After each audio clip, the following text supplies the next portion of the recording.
Por conta da regularidade climática dos últimos anos, o produtor aqui do Mato Grosso tem esquecido uma prática importantíssima, a formação de palhada nas lavouras. E esse ano, o produtor que não fez isso ou que não tem esse hábito, acabou sentindo bastante por conta do El Niño. Por que o El Niño trouxe ou despertou essa necessidade da palhada, Éder? O que você está fazendo aqui para demonstrar isso? Muito bem, a gente montou um ensaio aqui pensando não só na questão de El Niño, mas também na questão de doenças. Então a gente tem aqui já um trabalho que a gente faz já há 2 anos, estamos indo para o 3º ano, de uso de palhas. Tá? Então a gente tem crotalária, nós temos a braquiária, nós temos o algodão e nós temos a área sem palha com grade. Tá? E tem uma área com milho também, que é o mais usual aqui. E a gente avalia qual que é a performance, o crescimento dessas plantas dentro de cada sistema desse. E aí dentro de cada programa, cada palhada, a gente ainda fez 9 programas de fungicida para entender a interação entre o programa de fungicida com as palhas. Por quê? O algodão e a crotalária são hospedeiros de doença. A mancha-alvo sobrevive no algodão e a mancha-alvo sobrevive na crotalária. Então essa ponte verde que pode ter, como que o programa de fungicida pode minimizar isso? E pensando na questão de El Niño, a palhada de braquiária que a gente teve aqui, por exemplo, reduziu mais de 10 graus Celsius a temperatura do solo. Então nós tínhamos a 32 graus na palha de braquiária e onde não tinha a palhada de braquiária, 42 graus, 45 graus. Isso então maior evapotranspiração da planta, maior perca de água, o estresse na planta para compensar é muito maior. Aonde a gente já tinha a palhada de braquiária, temperatura menor, a planta menos estressada, menos gasto de água, podendo prolongar sua vida ali naquele sistema. Então a gente acredita que o uso de palha, primeiro por milho, palhada boa de milho, é um ponto-chave aqui no 63. Outro ponto que a gente pode trabalhar aqui, ó, a questão de sistema Santa Fé, associação de milho com braquiária. Então planta o milho e depois planta a braquiária. Vários grupos aqui no Mato Grosso já utilizam essa técnica. Tá? Integração lavoura-pecuária é outra técnica que dá para trabalhar palhada. Tá? Outra coisa que a gente pode utilizar bastante. Com o milho, com o preço muito baixo do milho, a gente pode trabalhar sorgo. O sorgo também faz uma palhada. Tá? Então a gente vê o quanto a palhada é importante, primeiro, para a planta, para a doença, e um outro ponto que a gente não colocou aqui, que é a ciclagem do nutriente. Vários potássio, por exemplo. O potássio que está fora dessa área que a gente não conseguiu absorver na soja, quando você põe a braquiária, ela vai buscar, a raiz da braquiária vai lá embaixo e traz esse adubo, esse fertilizante, esse nutriente que estava lá embaixo. Então nós temos vários outros fatores que podem, a questão de matéria orgânica e vários outros fatores, benefícios que a gente pode ter da palha. Agora, quando a gente elenca aqui os possíveis candidatos à palhada aqui, o que o produtor tem que levar em conta na hora de escolher cada um deles? Excelente. Primeiro ponto, nós temos a crotalária. Quando que o agricultor usa a crotalária? Quando ele tem áreas com nematóide. Então a crotalária, ela reduz a população de nematóides na área.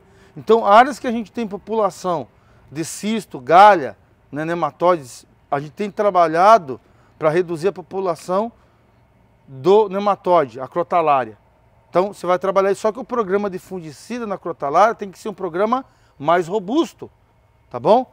Nós temos aqui a braquiária. Quando que usa a braquiária? Áreas de areia, áreas mistas, áreas que o regime hídrico não está bem trabalhado, Vale do Araguaia, região norte. Então o pessoal trabalha com a braquiária nesses ambientes. Área de algodão é uma oportunidade, o milho também. Então já se utiliza pensando da renda. E grade. Por que o pessoal tem área com grade? Porque ele tem que resetar o sistema. Ele tem que, às vezes, aplicar calcário. Ele tem que aplicar, geralmente, o gesso em algumas áreas. Tem pessoal que usa a grade pela questão de pegar fogo. Então, para não ter problema de perca da palha, ele usa grade. Então, esses são onde você pode utilizar cada sistema desse. E dá para dizer que um é melhor que o outro? A gente pode dizer o seguinte, cada um deles tem o seu local de utilização. A crotalária tem a área tipo de nematóide, o algodão é uma receita, o milho é uma receita, a braquiária, por exemplo, para o cara que trabalha em integração, lavoura pecuária, pode ser uma renda, tanto de aluguel e etc. E isso daqui é uma necessidade às vezes. Você tem que aplicar o calcário, e aí você tem que incorporar esse calcário, então você acaba acabando com a palha.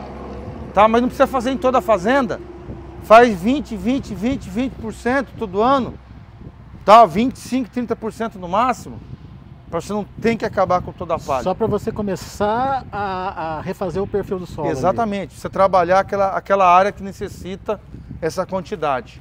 Agora, por exemplo, quando eu olho crotalária e braquiária, são culturas que não têm receita. Sim. E daí, como é que fica essa escolha? O que o produtor tem que ter em mente? Ele tem que pensar o seguinte, esse fruto, essa receita, ele vai colher nos próximos anos. Ele vai colher mais 5, 10 sacos de soja, tá? A área que tem braquiária ele vai gastar com menos herbicida, né? Ele vai gastar, por exemplo, vai ter reciclagem de nutriente, ele vai ter uma melhor quantidade de água, então a planta, então são vários benefícios indiretos que tem que ser levado em consideração todo isso dentro do sistema. Não pensar só num fator isolado, e sim pensar na construção a longo prazo, na sustentabilidade do sistema dele. Tá? Quando ele opta só por um sistema desse, em algum momento esse sistema ele vai fracassar. Em algum momento do sistema ele vai ter que mudar. Tá? Ele vai ter que resetar novamente o algodão, botar outra cultura, botar o milho dentro do sistema. Então, dessa forma que a gente visualiza. E a gente está falando do produtor aqui do Mato Grosso, mas essa regra vale para produtores do Brasil inteiro. Com certeza. Várias regiões do Brasil utilizam dessa forma, né? Você pega, por exemplo, a região sul do estado do Mato Grosso, região de Tiquira. Então, lá é apto o produtor utilizar a braquiária. Ele entra na integração lavoura-pecuária. O norte do estado do Mato Grosso tem muita pecuária. Planta soja e planta braquiária para alimentar boi. Então, assim, não é uma coisa que não existe, certo? É a proporção disso dentro da necessidade do agricultor. E como é que a gente convence o produtor a fazer isso, Éder? A entender ou a incorporar a pesquisa e os resultados da pesquisa? Esse é o nosso grande desafio dos pesquisadores, das consultorias. Tá? Ao longo do tempo, mostrar para o agricultor o quanto isso é importante. Levar para ele que não é um ganho só de uma safra, e sim de 10, 15 anos. Sustentabilidade. Terceiro, é ele efetivamente utilizar da pesquisa, que isso é um desafio hoje no Mato Grosso. Tá? Fazer isso dentro da sua propriedade. Ele tem dúvida? Faz de novo. Faz uma área. Não precisa fazer 100% da área. Faz uma parte se realmente é daquela forma. Então, são paradigmas a ser quebrados. E isso a gente acredita que ao longo dos anos aí, com a sucessão familiar, a gente já vê vários grupos trabalhando isso. E é uma questão de tempo para a gente realmente quebrar esses paradigmas, utilizar mais a técnica, utilizar o que realmente a gente tem preconizado nesses últimos 10 anos aqui na Fitolab. E quem fez isso esse ano de El Niño, que teve essa irregularidade das chuvas e que teve temperaturas muito altas, se deu melhor? Com certeza. Então, em ano de El Niño, essas práticas vão ter benefício. Você vai ter 5, 10 sacos a mais de produtividade. Tá? Isso paga praticamente tudo que você investiu para trás. Tá? Tanto pensando na questão de grão, como pensando na questão de sustentabilidade. Muito bem. Daí então, portanto, a importância da palhada na sua propriedade. Procure, obviamente, se informar para a sua região qual é a melhor palhada, o melhor produto a ser incorporado. Enfim, cada uma tem a sua função, mas o importante é manter essa cobertura do solo e criar ambiente ali para que a planta possa se estabelecer num solo mais saudável, mais produtivo aí no final das contas. Fica a dica para você então.